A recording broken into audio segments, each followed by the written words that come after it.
Okay, I will show you how to disassemble this manual transmission. This is off a Ford Ranger, and it's a 5-speed plus reverse.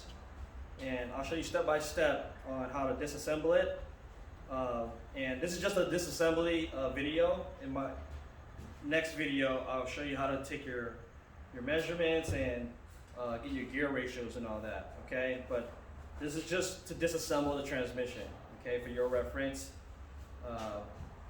And this is for my ASD5 class. So let's get started. First step, you want to remove the top lid, and these bolts are 12mm bolts. Okay. And I'll be using electric tools and impact guns, but I don't want anybody in the class using power tools. You have to use hand tools. So you need a basic set of your 3/8 ratchets and sockets. You know, anywhere from 8mm to 18mm is okay. Okay. And you want to put all your bolts in the bucket like this one here. Okay. That way you don't lose your parts. Store it in this bucket. And if you want, you can organize it, label it how you want.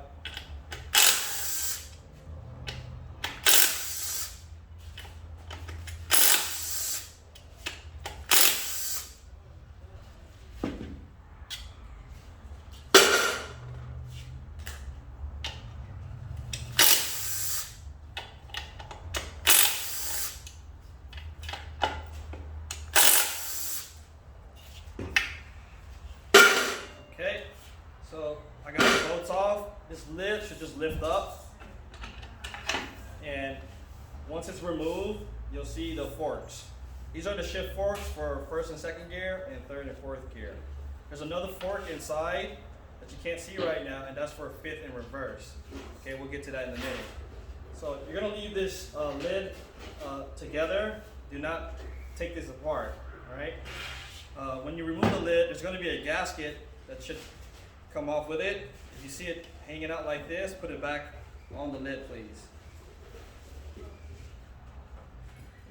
And it looks like that. The gasket goes around the grooves there. Okay, so now the inside of the transmission is exposed. You can see some of the gears there. This is your main shaft up here. That holds all the synchronizers, the sleeve, and all the speed gears, okay? So, you know, there's really no order to this, but I like to start with removing this oil guide here, okay? And it's just one bolt that holds it there. And that's a 10mm bolt right there.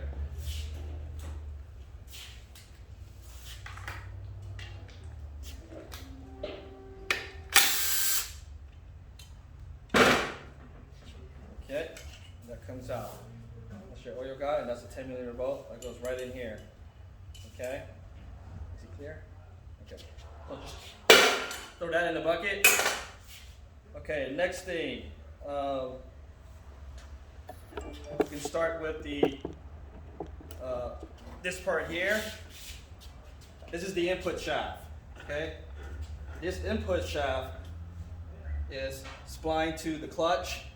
And this is the area where torque gets transmitted from the engine to the transmission goes to. So you'll have the clutch sitting right here, and when the clutch is engaged, this input shaft is going to receive torque from the engine, and it goes down the input shaft, down to the input gear, to the counter shaft, to the output shaft. Okay. Once I remove everything, I'll show you how everything works. So let's remove these bolts. These are all 12mm bolts, and there's about 6 of them, okay, on the front retainer cover there.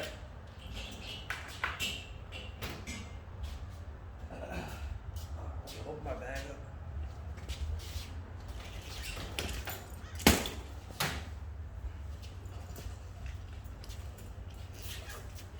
You're gonna need an extension for this. something like this will work. Okay, a long extension.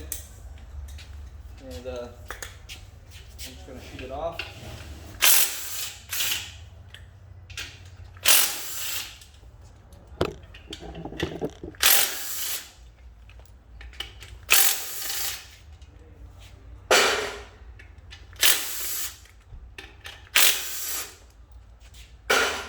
Okay, so this cover comes off like so. And when you remove this cover, pay attention to this washer here. It sits right in this groove. Okay, it can easily fall out, and try not to lose that. There's also going to be another seal that goes in here. It sits like this. Okay, if this seal is damaged, I have extra and we can replace it. Okay, this goes onto the input shaft, and then this washer goes on the counter shaft. Okay, for the front retainer. So it's like that. Now the next thing you're gonna do is work at the back end. Okay. How's that look? That's good. So this is the tail housing. Okay, this comes off separately.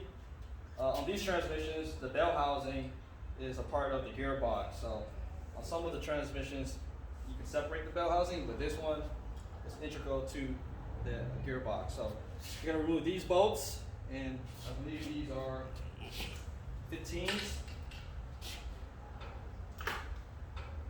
14mm bolts. Okay.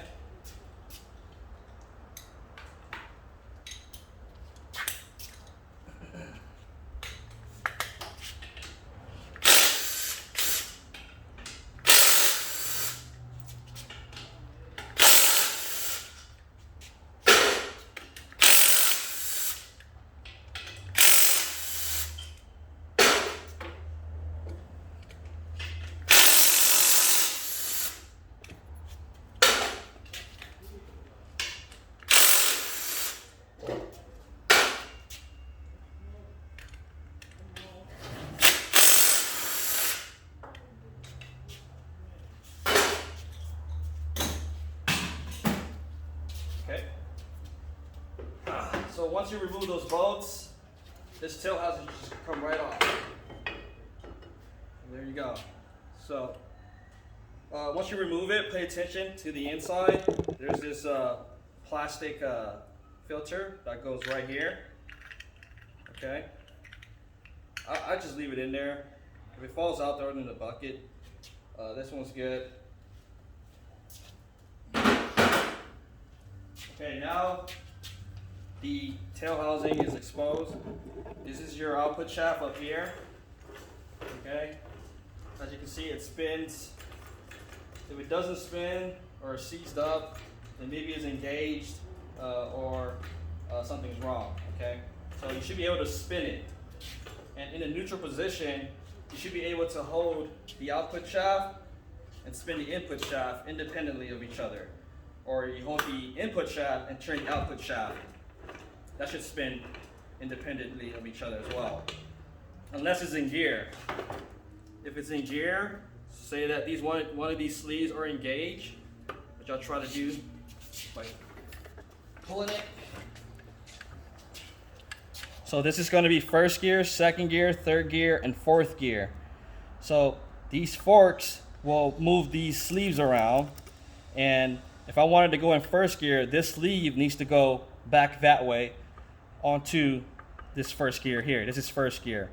And right in the middle is your clutch teeth. That clutch teeth needs to be engaged by the sleeve. And the way to do that is with the help of the synchronizer.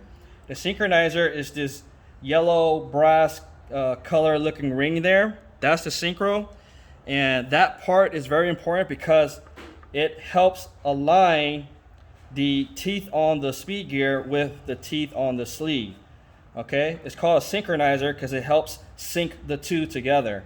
And once the teeth is aligned, the sleeve should be able to slide forward, just like that. So now it's in first gear. And if I were to turn the input shaft, the output shaft should turn as well. You see the output shaft? Now it's turning. Okay. I can no longer hold one shaft and the other and turn it independently of each other. They're now in first gear. First gear is engaged. Okay. And if I want it to go into second gear, right, you basically shift the opposite way and go that way. So now that's second gear, and it's in that gear ratio. Okay. Each sleeve or each fork accounts for 2 gears. First and second, third and fourth. So this sleeve over here is for third gear here and fourth gear here. So if I shift to third gear this way, first you want to line up the synchronizers and help them sync. There you go. Now we're in third gear. Okay? And that has its own gear ratio. Then I can shift forward into fourth gear. Now you have fourth gear, which is direct drive. Okay, now the engine's speed is spinning the same rate as the transmission.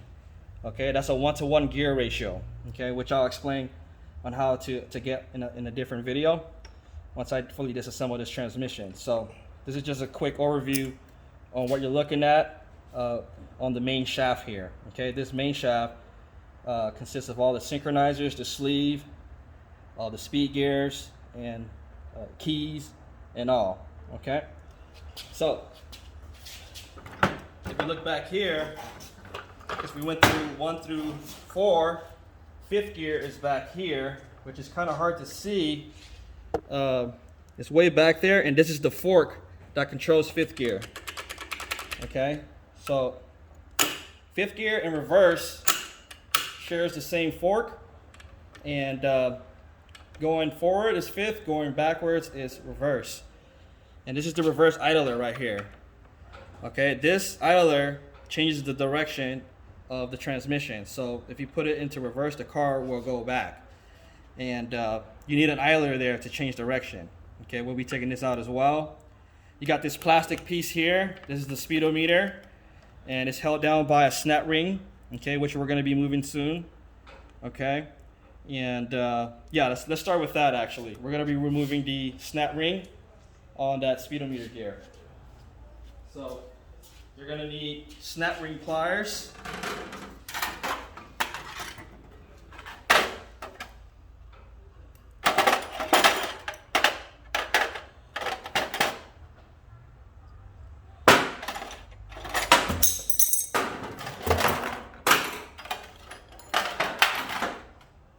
Okay, something like this. And you want the tips to go into the bunny ears here. You see these little holes? So make sure it's into the opening there, and then you squeeze, spread the clips out. They may snap out. Make sure you're wearing your safety glasses.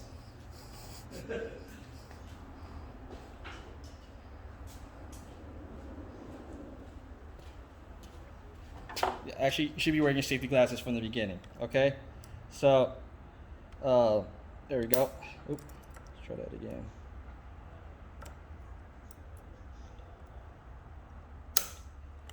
Sometimes you gotta give it help. There we go. So that comes off.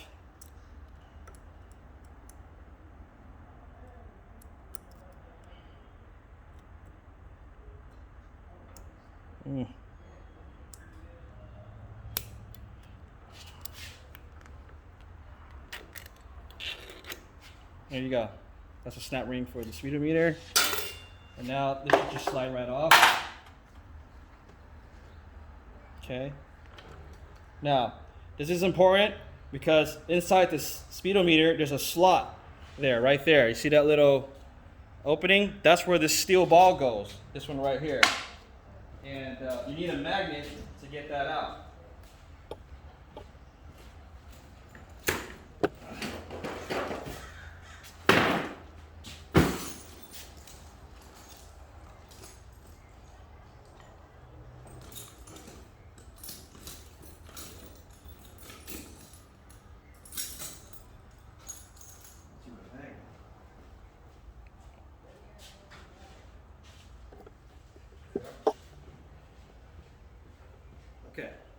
So here's a steel ball.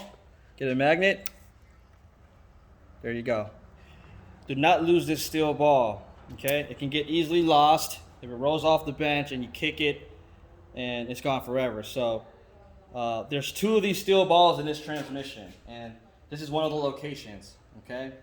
The other one is deep down inside, which I'll get to in a minute. So get the steel ball and put it in a safe place, so in your bucket, basically. But again, this steel ball goes into this slot, just like that. It only goes one way, okay? Not this way, this way. And that slides over the shaft like that, okay? So, into the bucket. Okay, now this next part, you gotta remove the lock nut on the output shaft here, and this lock nut on the counter shaft.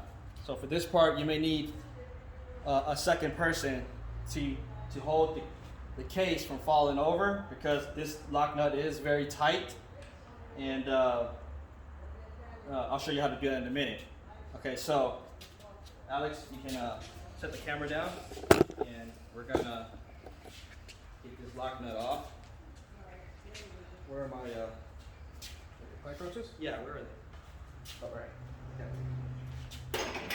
So come around. So we're going to use pipe wrenches. They're not just made for plumbing, right? It can be used for transmissions. It's only because this size socket is so big. It's a special tool for this, but you can use these pipe wrenches, no problem. It won't damage it, okay? This goes around the lock nut like that. Hold the case, okay?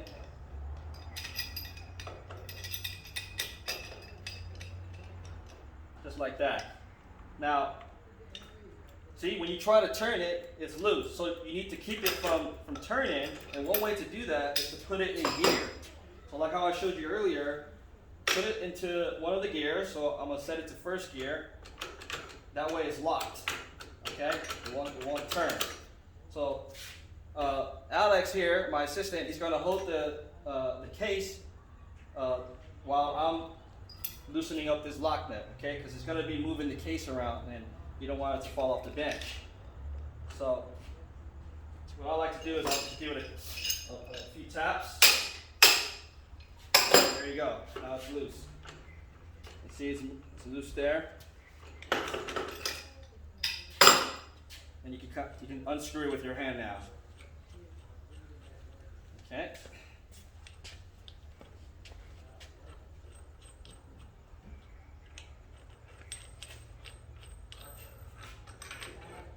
Okay, so that's the lock nut for the output shaft. It goes right in front of this bearing here. Okay, so next up, we're gonna remove this bearing, and you need a special puller tool for that, which is this here. Okay, now the way this works is these 2 hooks on the end go behind each end of the bearing, and it pulls it off, okay? There's a driving bolt here that's attached to the shaft here, and while you turn that driving bolt clockwise, it pushes on that shaft while the hooks pull on the bearing.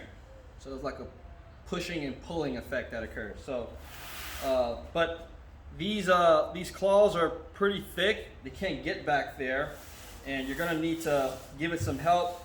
So what we're gonna do is we're gonna get 2 pry bars and try to pry it out forward just a little bit so that there's enough space to hook in these claws, okay? So you're gonna need at least 2 people for this, and 2 pry bars. Okay, so here's 1 pry bar, Alex, and here's another pry bar.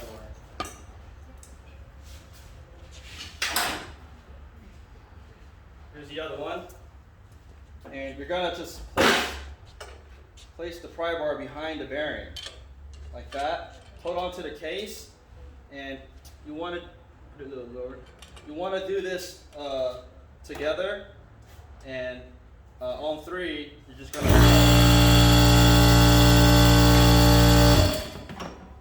Sorry about about that. So 1, 2, 3. Okay, so it moved a little bit. Okay, and this is what we're looking at right here.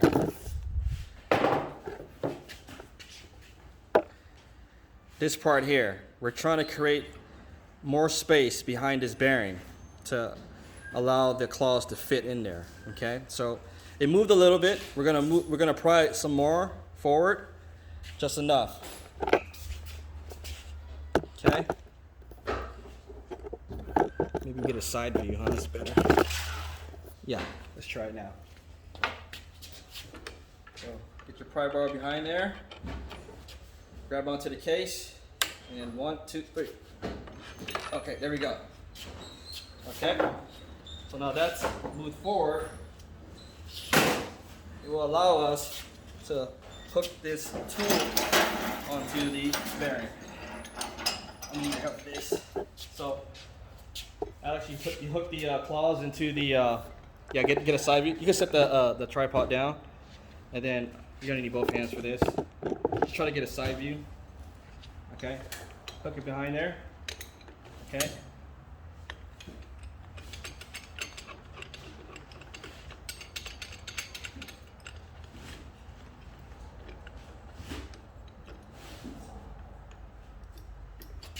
Okay. So this is how it should look. Both claws in behind the bearing. Okay. Nice and snug. And then here, the driving bolt is on the output shaft. And we're going to be turning this bolt here, this driving bolt, it's basically a screw. It's going to screw into the shaft and pull off this bearing. Are you seeing everything? Yeah. Oh, okay. So this is a 19 millimeter wrench. And I'm going to need you to hook this so you can set the camera down.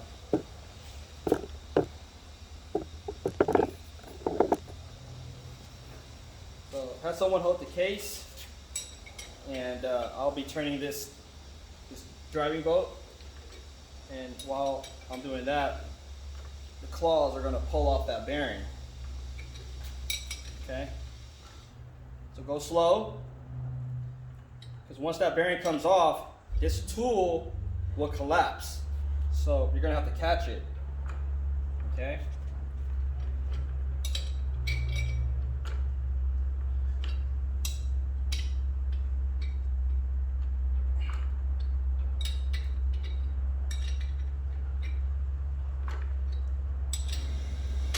There you go.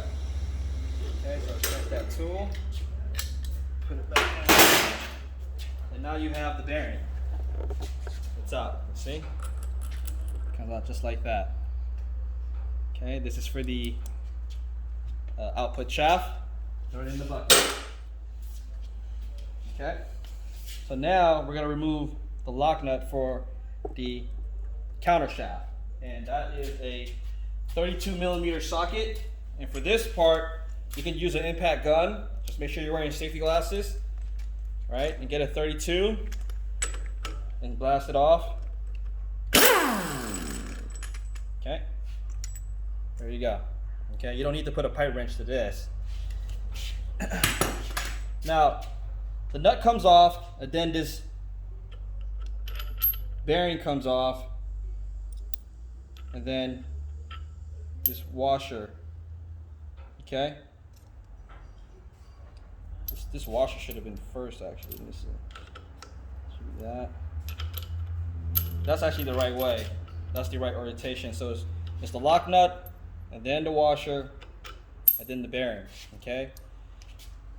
And keep it organized. You can just set it like that in your cart, so that way you remember how it goes back. Okay. So that was step 1. Now you're gonna watch step 2, which is in the next video, and I'll post a link below.